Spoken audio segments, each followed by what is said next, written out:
in the store. You can see a lot of our employees up top there. Hey everybody, how are you? Good to see you.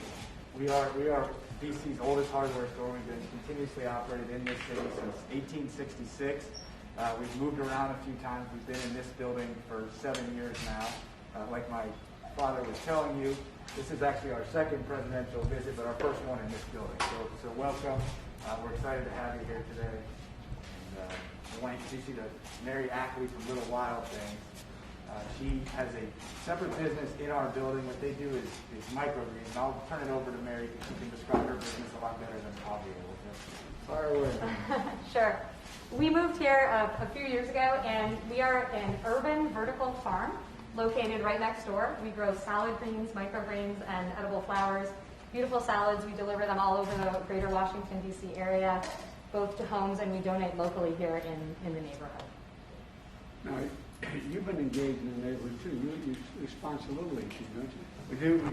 We sponsor a Little League team. We also we run job fairs for special needs programs to get their students to help them find employment. We've actually hired 3 people from that job program. It's called Project Search. It's a partnership between a nonprofit and the DC government, and they do a great job training their students who are special needs to come and be able to work in an environment like this and be great contributors. Have you hired any of those folks? We've hired 3. 3. Yeah. And Mary participated in our first job fair.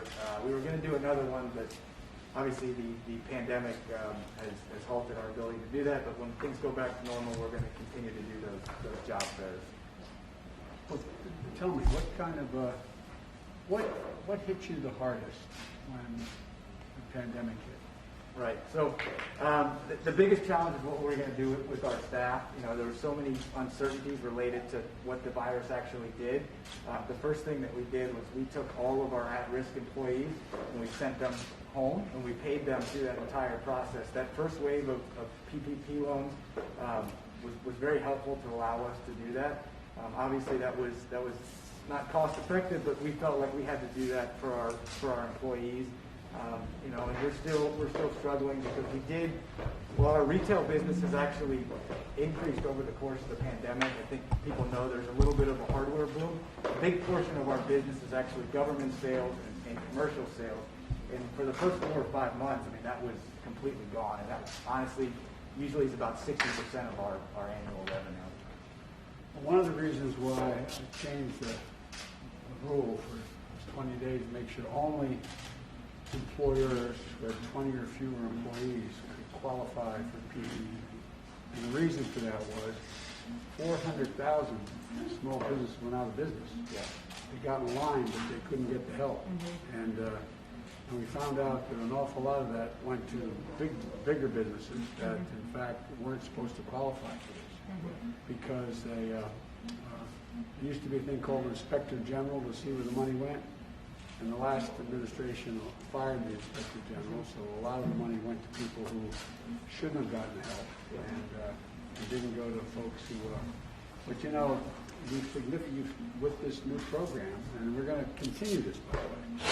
It's not only you've been the only businesses with fewer than 20 folks could apply the last couple of weeks, but now we're going to keep the focus on it because a lot of minority-owned businesses, women-owned businesses, are increased significantly by 20 and 15%, as well as getting people who, in fact, weren't able to get in line before. And it's hard to know how to get in line. And so I hope this is going to continue to increase because we're also at a point where I think we're going to begin to gain control of this virus. Yeah, we appreciate your leadership on that. One quick point I want to make is that I said we're the oldest hardware store in D.C. I also say we're the greenest hardware store in America. We have 2 urban farms actually in our building. We have Mary, who's in the garage there, and then we have Cultivate the City, which is an awesome rooftop garden. They exist on our rooftop. But you're not going to be able to see it from here, but if they want to give a wave. I see them. Yeah.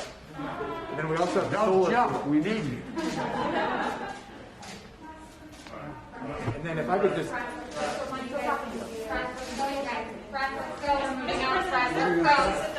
Let's go, you guys. Come on, Press. We're going to move out. Let's go, Press. You guys, let's go. Come on, Press. let's go. Come on, let's go. Crisis at the border, sir. Thank you. Let's go, you guys. Come on.